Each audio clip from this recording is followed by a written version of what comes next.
got this! Yay! Yeah! Now we're focused. Hey everyone, it's Erica. You might be wondering what I'm doing talking to myself in the mirror. Hey, what's up? How you doing? Well, I decided I needed a little encouragement because it's been sort of a hard week. You see, a few days ago, my aunt was stuck at home with a broken leg. So I took some soup to her house, but then her dog peed on my shoe. And then I slipped and spilled the soup all over the place. And then the next day, I was walking home from the library and a car drove through a puddle next to me and splashed water all over me and all over my library book. Are you kidding me? Then, yesterday, I tripped over a sleeping cat and I fell into a prickly rose bush. Ow. So, it's been one of those weeks. And I'm trying to encourage myself to have a better day. But it's going to take faith. Faith is trusting in what you can't see because of what you can see. So even though I still have a few scratches from yesterday's catastrophe, I have faith that today will be better. See? It's better already! Today's story is all about some people who are having a bad week. Actually, several weeks. And okay, maybe they had bigger problems than spilled soup, a wet library book, and a thorny rose bush. But my week was still pretty bad. I'll see you when the storm passes. That'll make sense after the story. The Bible. It's 66 books of history, stories, letters, and poetry that fit together to form God's one big story. The epic adventure of how He created us and loves us so much that He made a way to rescue us. As we travel through the Bible, from Genesis to Revelation, we discover people who met God and found their lives changed forever. Now, for an amazing story, inspired by the book of Acts, chapters 27 and 28. Paul faced many difficult days because he taught so boldly about Jesus. He was beaten, made fun of, thrown into jail, and run out of town.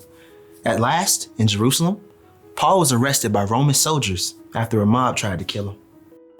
He speaks against our law! Get rid of that guy! Paul paced in his prison cell. The Lord stood next to him. Be brave. You have told people about me in Jerusalem. You must do the same in Rome. Because a group of Jews were plotting to kill him, Paul was taken to the governor in Caesarea.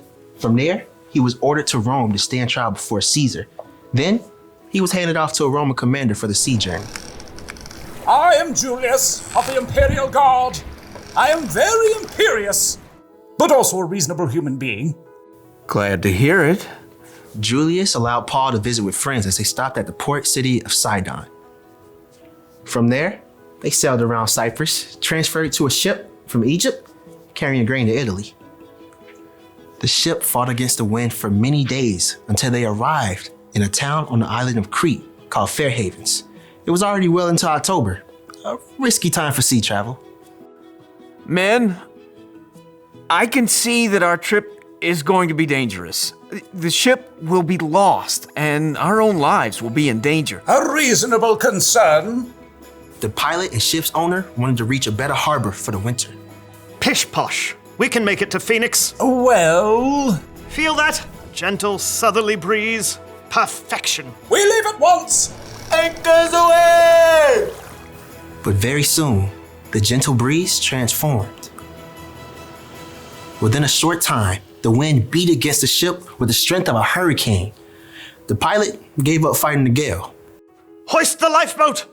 Secure ropes around the bow! Jettison the cargo! In the midst of the chaos, the Lord sent an angel to Paul. The next morning, Paul withstood the storm to encourage the crew and passengers. 276 people. First, not to say I told you so, but I told you so. Second, not a problem. Last night, an angel from God told me, "Do not be afraid, Paul. You must go on trial in front of Caesar. God has shown his grace by sparing the lives of all those sailing with you. But we must run the ship onto an island." On the 14th night of the storm, the sailors realized they were nearing land. The water's only 90 feet deep here. Drop the anchor! The crew was so afraid of crashing against the rocks that they lowered the lifeboats, planning to escape and leave the passengers. Julius, these men must stay with the ship. If they don't, you can't be saved. A reasonable request. Cut the ropes! The soldiers cut the ropes so the crew could not escape. Just before dawn, Paul gathered everyone on board, Shouting above the wind. Not a problem. None of you will lose a single hair from your head. Now, I'm asking you to eat so you can live. Paul took bread and thanked God. He then broke the bread and ate it. Everyone was filled with hope while they had some food to eat as the gray morning dawned. There's the beach! Lift the anchors and we'll run her aground! But as the pilot steered desperately for shore, the ship hit a sandbar and began to break into pieces. The soldiers were planning to kill Paul and the other prisoners to keep them from swimming to freedom. Stop! Don't hurt them! Paul must live! Everyone overboard! Swim to land or grab a piece of the wreckage! Miraculously, everyone made it to shore, just as God had promised. Welcome to Malta. The people of Malta were unusually kind as they built a fire to welcome this large group of wet and stranded visitors. I'll fetch some more firewood. Paul tossed sticks into the fire. Then, a deadly snake slithered out and sunk his teeth into Paul's hand. This man must be a murderer. The gods won't let him live. Not a problem. Totally fine. Paul simply shook the snake into the fire. When the people saw he was unharmed, they decided he was a god. Publius, a chief official, welcomed Paul and the others into his home. Take whatever you need. Paul discovered that Publius' father was very sick, so he prayed. Jesus, please, heal this man. Publius' father was made well. All the sick people on the island flocked to see Paul, and they too were healed. Paul had so much respect on Malta that when it was time to leave, the people of Malta gave him all the supplies they needed. Bon voyage! At long last, Paul neared Rome. The believers had heard he was on his way and traveled to meet him. Welcome to Rome!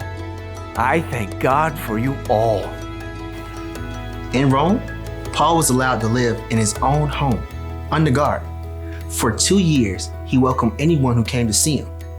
He told Jews and Gentiles alike the good news of Jesus, just as God promised he would. So, a shipwreck is probably worse than tripping on a cat, but a bad week is a bad week. And the important thing to realize is that we all have problems, and we all get to choose how we react to those problems. Paul chose to trust that God was with him no matter what he was going through. You see, Paul understood that God had a bigger plan. Ever since Paul came to know Jesus as God's son, he had devoted his life to telling others about Jesus.